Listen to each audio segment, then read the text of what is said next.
Bismillah ar-Rahman ar-Rahim. Assalamu alaikum wa rahmatullahi wa barakatuh. Mes frères et sœurs bien-aimés, bienvenue sur Voix de la Sunna, un espace où chaque mot est une lumière, où chaque rappel cherche à rallumer en nous la flamme de la foi.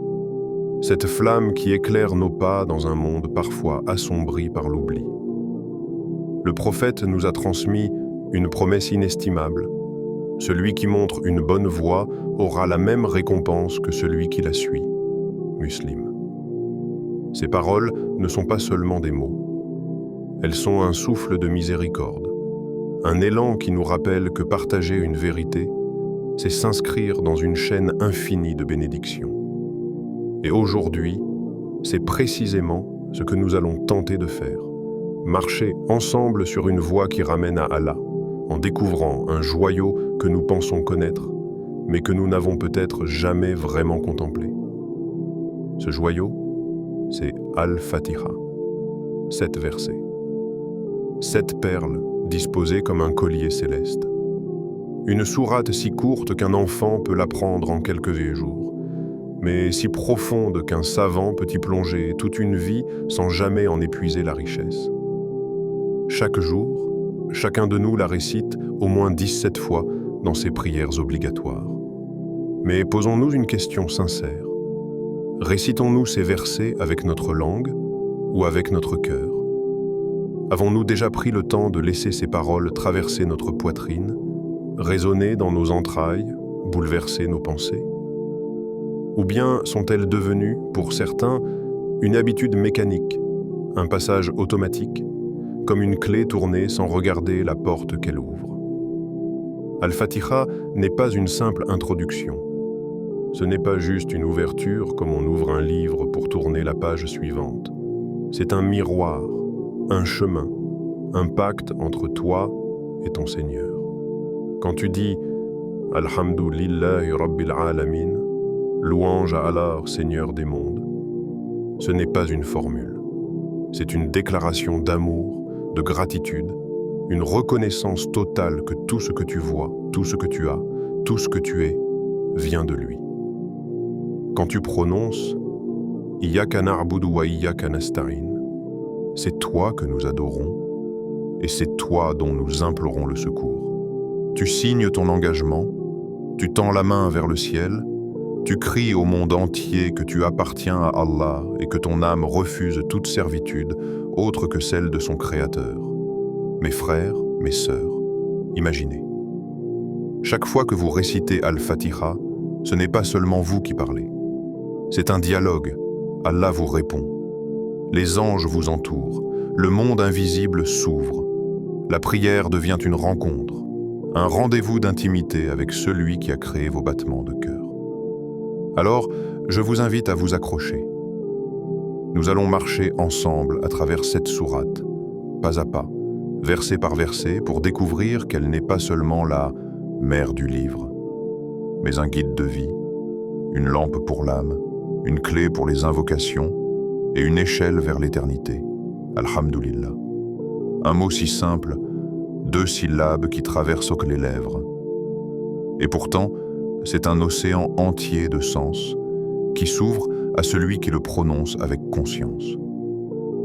C'est le tout premier enseignement qu'Allah a choisi de placer après la basmala dans Al-Fatiha. Avant la demande, avant le pardon, avant même l'adoration, il nous apprend la gratitude. Arrêtons-nous un instant. Pourquoi commencer par remercier? Pourquoi pas directement invoquer, implorer ou demander? Parce qu'Allah, dans sa sagesse infinie, sait que le cœur qui remercie est un cœur qui s'ouvre. Et un cœur ouvert peut recevoir des océans de lumière. Imaginez un enfant qui, avant même de tendre la main, dit à ses parents « Merci pour ce que tu m'as déjà donné ». Cet enfant ne reçoit-il pas encore plus avec amour et abondance? Ainsi est le croyant qui dit « Alhamdulillah ». La Sunna nous enseigne une clé merveilleuse. Dire « Alhamdulillah » dans toutes les situations, dans la joie comme dans la difficulté. Quand on obtient ce que l'on espère, et même quand une épreuve nous frappe de plein fouet. Mais attention, cela ne veut pas dire que nous devons sourire naïvement devant la douleur. Cela signifie que nous plaçons notre confiance dans la sagesse de celui qui nous connaît mieux que nous-mêmes. Prenons un exemple. Un homme perd un bien matériel, une maison, une opportunité de travail. Naturellement, il souffre, son cœur est lourd. Mais s'il dit malgré tout « Alhamdulillah », il reconnaît que derrière cette perte se cache peut-être une protection. Peut-être que cette maison aurait été la cause de sa ruine spirituelle. Peut-être que ce travail l'aurait éloigné de ses prières. Allah enlève parfois avec force pour nous donner mieux en retour. Le croyant qui dit « Alhamdulillah » transforme son malheur en pont vers une sagesse cachée. Et à l'inverse, celui qui ne remercie jamais finit par être prisonnier de ses désirs. Plus il obtient, plus il veut. Plus il reçoit, plus il oublie celui qui donne. Le prophète a dit « L'affaire du croyant est étonnante. Tout ce qui lui arrive est un bien pour lui. Et cela n'est pour personne sauf pour le croyant. S'il lui arrive un bonheur, il remercie et c'est un bien pour lui. S'il lui arrive un malheur, il patiente et c'est un bien pour lui. » Muslim. Le hamd n'est donc pas qu'un mot, c'est une école du cœur. C'est apprendre à voir autrement. C'est se réveiller le matin et dire « Alhamdulillah » pour le souffle qui habite mes poumons. C'est poser son regard sur un ciel étoilé et murmurer « Alhamdulillah » pour ce spectacle gratuit que personne ne peut acheter. C'est poser la main sur son ventre affamé, mais tout de même dire « Alhamdulillah » car Allah nourrit mon âme par cette épreuve. Répétez « Alhamdulillah » change notre vision du monde. Là où certains voient un simple repas, toi tu vois une réponse d'Allah à ta faim. Là où d'autres voient un simple sourire d'un proche, toi tu vois une miséricorde déposée dans ton quotidien. Là où d'autres ne voient qu'un retard, toi tu vois peut-être une protection divine contre un danger que tu n'as pas perçu. Et il y a une subtilité profonde. Le hamd est plus vaste que le shukr, la reconnaissance. Le shukr remercie pour un bienfait précis. Le hamd, lui, loue Allah de manière absolue, pour ce que nous comprenons et pour ce que nous ne comprenons pas. C'est dire « Ya Rab, même si je ne comprends pas pourquoi cette épreuve me frappe, je t'élève des louanges, car tu es sage et juste. » Voilà pourquoi ce mot, placé au tout début de la sourate, est une clé spirituelle immense. Sans gratitude, nos prières deviennent des listes de demandes. Mais avec Alhamdulillah, elles deviennent des dialogues d'amour et de confiance. Et si nous essayions, à partir d'aujourd'hui, de faire de Alhamdulillah une respiration de l'âme? À chaque instant, posez ce mot comme une lumière. Quand nous posons le pied par terre le matin, quand une difficulté se présente, quand une joie nous visite, quand un silence s'installe dans nos pensées, Alhamdulillah. Imaginez. Vous ouvrez un livre sacré, le livre d'Allah, et les premiers mots que votre Créateur choisit pour se présenter à vous ne sont pas des menaces, ni des avertissements, ni même des commandements. Non, ce sont deux noms. Ar-Rahman, Ar-Rahim. Allah aurait pu dire le Tout-Puissant, le Vengeur, le Juge, mais il a choisi de nous accueillir dans son livre par la tendresse et la miséricorde. C'est comme une mère qui, avant de corriger son enfant, le prend dans ses bras pour qu'il sente d'abord l'amour. Ar-Rahman, une miséricorde infinie, universelle, qui touche chaque créature sans exception, le croyant et l'incroyant, le juste et l'injuste, l'humain et l'animal. Tous goûtent à cette miséricorde. Le souffle que nous prenons, la pluie qui descend, la nourriture qui pousse dans la terre, la chaleur du soleil, le battement d'un cœur, tout cela vient de Ar-Rahman. Même celui qui rejette Allah profite de sa générosité. C'est la miséricorde de la vie, celle qui enveloppe le monde entier comme l'air que nous respirons. Mais il y a aussi Ar-Rahim. C'est une miséricorde particulière, intime, réservée à ceux qui ont choisi Allah comme Seigneur et Muhammad comme messager. Cette miséricorde-là se révèle pleinement le jour où chacun sera seul devant son livre d'action. Ce jour où les jambes trembleront, où les cœurs seront suspendus. Ce jour-là, Allah manifestera sa miséricorde spéciale, celle qui pardonne, qui élève, qui couvre les fautes de ses serviteurs croyants. Le prophète nous a donné une image bouleversante pour comprendre cela. Il a dit « Allah est plus miséricordieux envers ses serviteurs qu'une mère envers son enfant. » Bukhari, Muslim. Imaginez cette scène. Une mère perd son enfant dans une foule. Son cœur bat à tout rompre. Elle court, elle appelle, ses yeux se remplissent de larmes. Quand enfin elle retrouve son petit, elle le serre contre elle, tremblante, incapable de le lâcher. Elle oublie sa fatigue, sa peur, son désespoir. Dans cette étreinte, il n'y a que l'amour pur, protecteur, absolu. Et le prophète dit « Allah est plus aimant encore que cela ». Alors, comment un croyant pourrait-il désespérer? Comment pourrait-il penser qu'il est trop loin, trop fautif, trop brisé pour revenir vers son Seigneur? Tant qu'il respire, tant qu'il peut prononcer « La ilaha illa Allah », la porte de Ar-Rahim reste ouverte devant lui. Regardez l'histoire de l'homme qui avait tué 99 personnes. Écrasé par ses crimes, il pensait que son sort était déjà scellé. Mais lorsqu'il se mit en chemin vers le repentir, Allah fit pencher la terre elle-même pour qu'il soit compté parmi les gens du pardon. Pourquoi? Parce que la miséricorde d'Allah dépasse toujours notre imagination. Et que dire de nous? Chaque fois que nous tombons en prière, que nous demandons pardon, que nous levons les mains vers le ciel avec des yeux embués, Allah ne nous accueille pas avec froideur. Non, il nous accueille comme un Seigneur Ar-Rahman, Ar-Rahim, celui qui aime nous voir revenir, celui qui aime pardonner, celui qui aime couvrir nos fautes. Se rappeler ces deux noms, c'est comme boire à une source d'eau fraîche après une longue marche dans le désert. C'est un soulagement, une promesse, un espoir qui s'accroche au cœur même dans les moments les plus sombres. Alors, chaque fois que nous récitons Ar-Rahman, Ar-Rahim, arrêtons-nous un instant.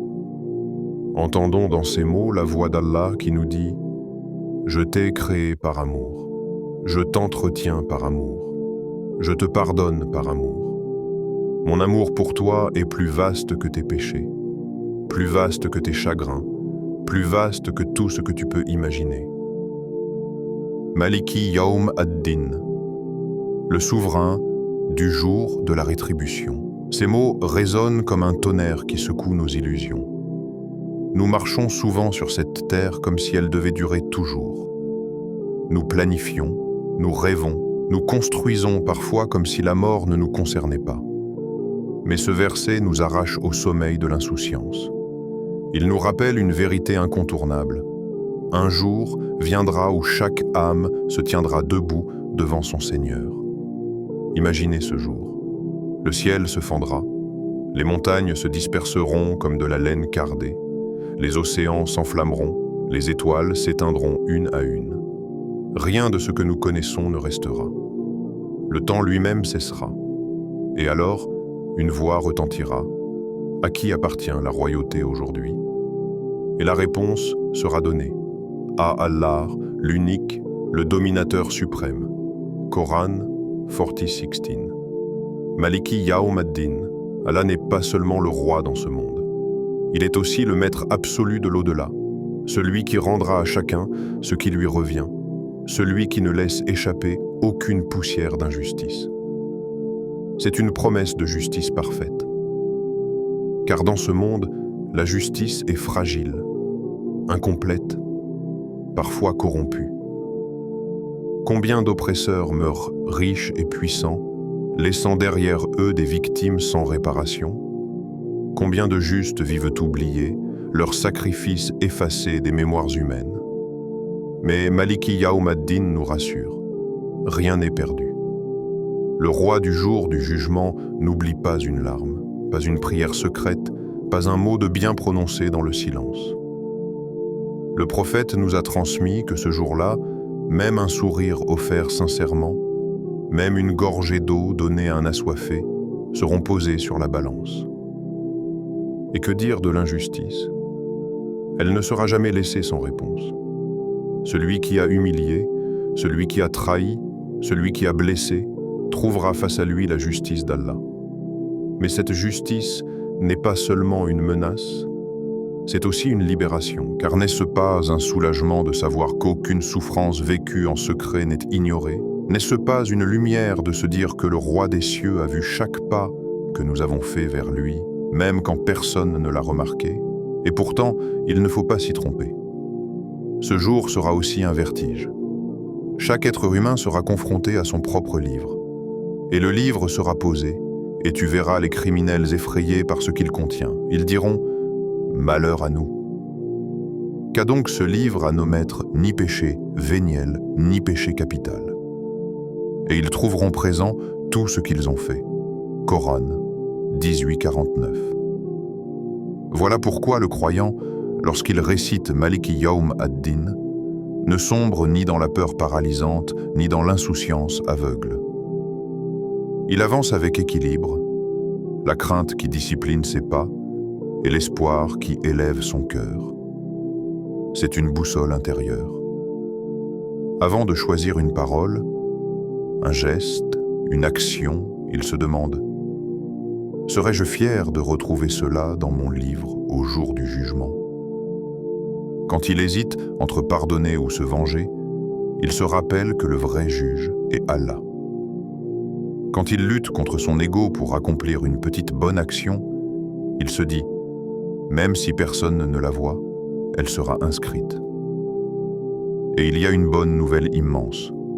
Le prophète a dit « Celui qui sera jugé minutieusement sera voué à la perdition. » Bukhari, Muslim.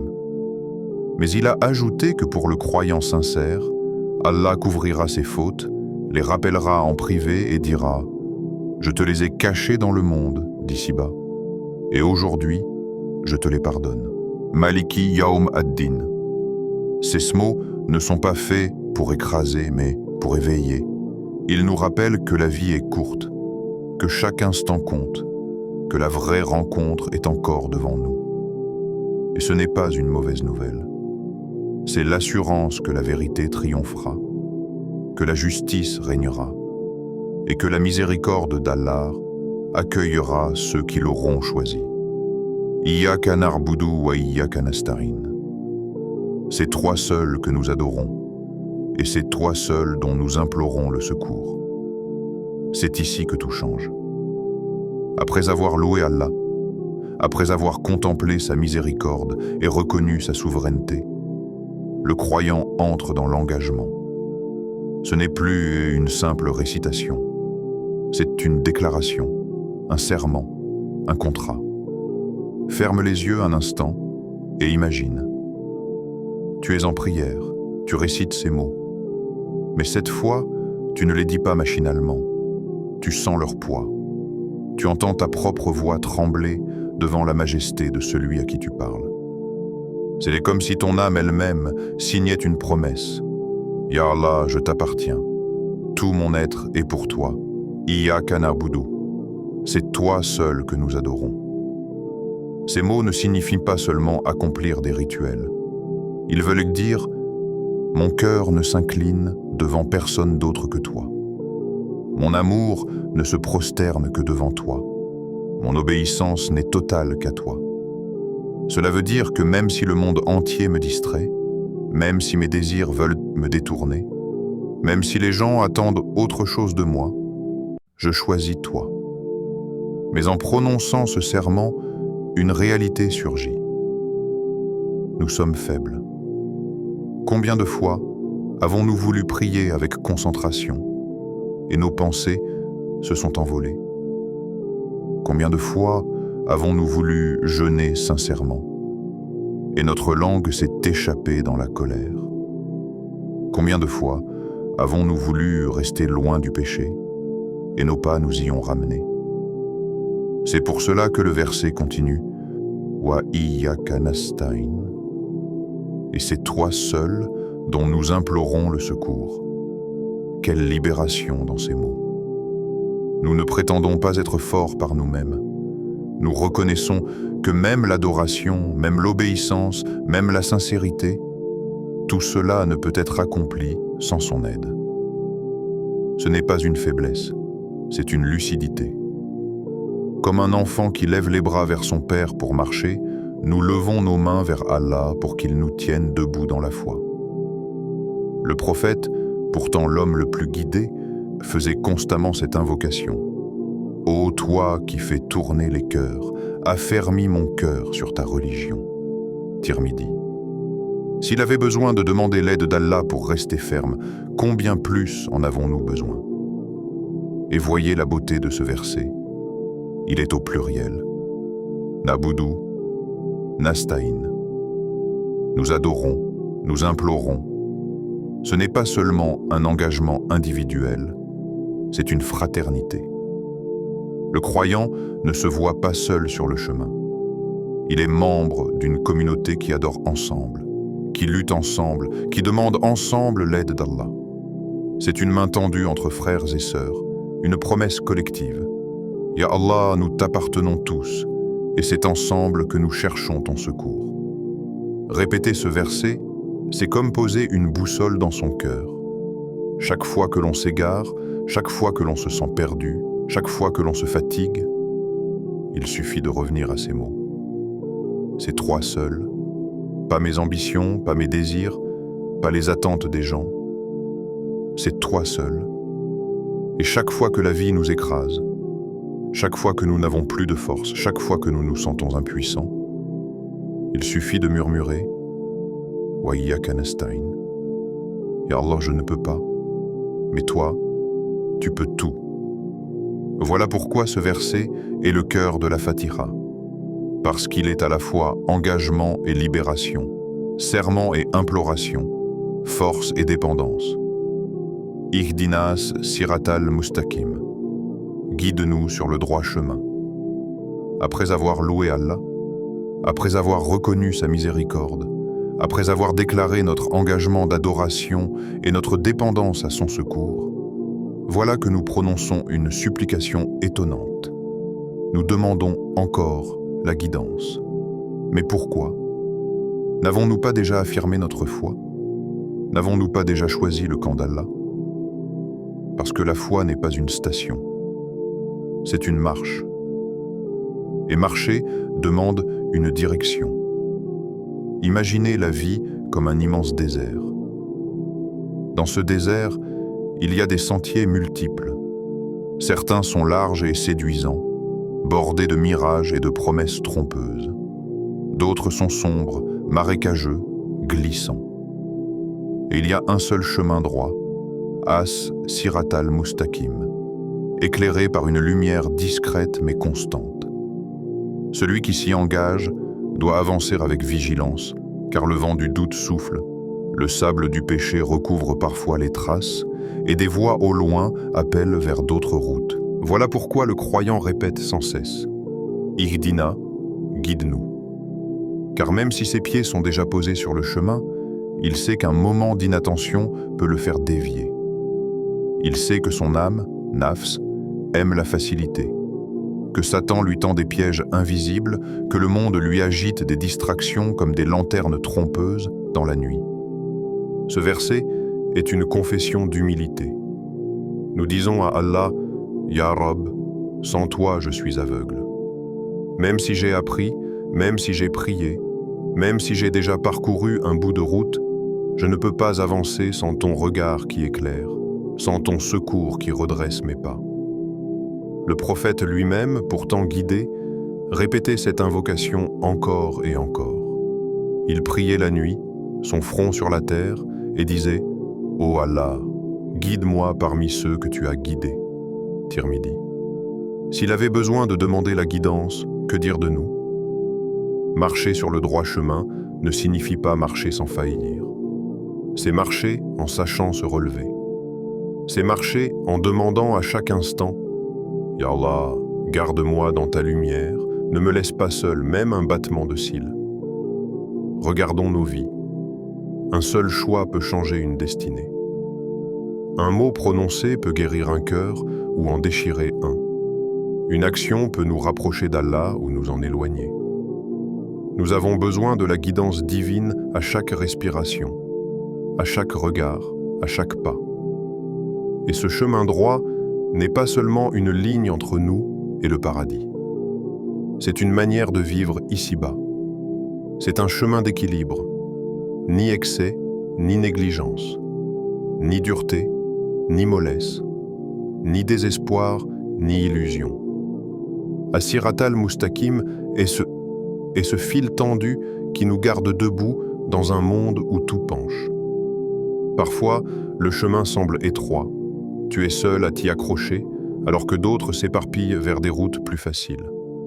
Mais rappelle-toi, le droit chemin n'est pas le plus fréquenté. C'est celui qui mène vraiment à la destination. Chaque fois que nous récitons ce verset, c'est comme tendre une carte blanche à Allah. Ya Rab, trace-moi la route aujourd'hui. Éclaire mes choix. Aide-moi à voir le piège avant d'y tomber. Rappelle-moi ton souvenir avant que je ne m'oublie moi-même. Et il y a une subtilité. Nous ne disons pas « guide-moi », mais « guide-nous ». Comme dans le verset précédent, le pluriel revient. Le croyant ne marche pas seul. Il demande que sa famille, sa communauté, ses frères et sœurs en foi soient aussi guidés. C'est une prière collective, une main tendue pour que personne ne se perde en route. Alors, chaque fois que tes lèvres prononcent « Ihdinas siratal mustaqim », imagine-toi sur ce chemin. Tes pas fragiles, mais devant toi une lumière constante qui ne s'éteint jamais. Une lumière qui t'attend au bout du voyage, le regard de ton Seigneur, satisfait de toi. Lorsque nous disons « Sirat aladina an'amta alayhim », le chemin de ceux que tu as comblés de tes bienfaits, Allah nous montre une boussole claire. Il ne nous laisse pas seuls face à l'incertitude, comme des voyageurs perdus dans une forêt épaisse. Non. Il trace devant nous un sentier lumineux, foulé par des êtres d'exception, les prophètes, les véridiques, les martyrs et les vertueux. Ce verset est une invitation à marcher sur les traces de ces hommes et femmes qui ont été honorés par Allah. Leur vie est un phare dans la nuit. Leurs histoires, préservées dans le Coran et la Sunna, sont des cartes pour nos propres vies. Prenons l'exemple d'Ibrahim, Abraham, paix sur lui. Seul face à une nation entière, il détruisit les idoles et proclama l'unicité d'Allah. Voilà le courage de celui qui marche droit, même si ses pas sont isolés. Ou encore Moussa, Moïse, paix sur lui, qui leva son bâton face à l'océan et marcha en pleine confiance, alors que son peuple doutait. Voilà la foi de celui qui connaît la direction, même quand tout semble fermé devant lui. Et bien sûr, notre bien-aimé prophète Mohammed, qui supporta l'exil, la persécution, la solitude, tout en maintenant son cœur accroché à Allah, jusqu'à ce que la victoire de la vérité resplendisse. Ce sont ces modèles que nous invoquons lorsque nous récitons ce verset. Comme pour dire « Ya Rab, fais que mes pas suivent leurs pas. Accorde-moi une parcelle de leur patience, une goutte de leur sincérité, une étincelle de leur lumière. » Mais Allah ne s'arrête pas là. Il nous avertit « Gayril Magdubi alayhim waladdallin » pas le chemin de ceux qui ont encouru ta colère, ni celui des égarés. Qui sont-ils? Les savants expliquant « Ceux qui ont encouru la colère d'Allah sont ceux qui ont connu la vérité mais l'ont délaissée. Ils avaient de la science, mais pas l'obéissance. Leur savoir n'a pas été une lumière, mais un fardeau qu'ils ont trahi. C'est le danger de l'hypocrisie et de l'orgueil. Voilà pourquoi le croyant répète sans cesse « Ihdina, guide-nous ». Car même si ses pieds sont déjà posés sur le chemin, Il sait qu'un moment d'inattention peut le faire dévier. Il sait que son âme, nafs, aime la fa. Les égarés, ce sont ceux qui ont agi sans science. Mus par de bonnes intentions peut-être, mais sans guidance. Leur adoration fut déformée, leur chemin perdu, faute de connaissance. Ainsi, ce verset nous met en garde contre deux pièges mortels, la science sans pratique et la pratique sans science. Le premier mène à la dureté et à l'arrogance, le second à l'égarement et à l'innovation. Le chemin droit est celui qui unit les deux, la connaissance claire et l'action sincère. Répéter ces mots, c'est se rappeler que la guidance n'est pas une invention personnelle. Elle est déjà tracée par ceux qu'Allah a choisis. Vouloir trouver sa propre voie spirituelle, en dehors de leur héritage, c'est risquer de tomber dans l'un des deux abîmes, la colère ou l'égarement. Chaque jour, lorsque nous récitons Al-Fatiha dans nos prières, ce verset est un miroir. Il nous demande « Où es-tu ? Marches-tu humblement derrière les prophètes et les pieux prédécesseurs ? Ou bien sais-tu la vérité mais refuses-tu de l'appliquer ? Ou peut-être avances-tu dans la sincérité, mais sans science solide pour guider tes pas ? Le croyant sincère tremble à cette question, mais il ne désespère pas. Car réciter ce verset, c'est déjà demander à Allah la protection contre ces deux extrêmes. Et il y a une sagesse magnifique. Nous ne disons pas « montre-moi le chemin », mais « fais-moi marcher sur le chemin de ceux que tu as comblés de tes bienfaits ». Car ce chemin n'est pas une simple ligne à suivre, c'est une compagnie. Marcher droit, c'est marcher en bonne compagnie, aux côtés des pieux du passé et du présent.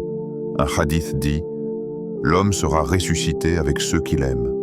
Bukhari et Muslim. Alors, chaque fois que tu dis ce verset, tu affirmes ton amour pour ces modèles et tu demandes à être réuni avec eux dans l'au-delà. En conclusion, ce passage de la Fatiha est comme une prière de fraternité éternelle. Nous ne voulons pas être seuls. Nous ne voulons pas inventer un chemin. Nous voulons marcher derrière les pas lumineux des prophètes, des véridiques, des martyrs et des vertueux, en évitant les routes sombres de ceux qui ont su mais trahi, ou de ceux qui ont agi sans savoir. Et Allah répond à cette demande à chaque raka, car sa promesse est claire. Ceux qui obéissent à Allah et aux messagers seront avec ceux qu'Allah a comblés de ses bienfaits. Les prophètes, les véridiques, les martyrs et les vertueux. Et quelle excellente compagnie que celle-là. Coran 4,69. Mes chers frères et sœurs, il est temps de le redire avec force.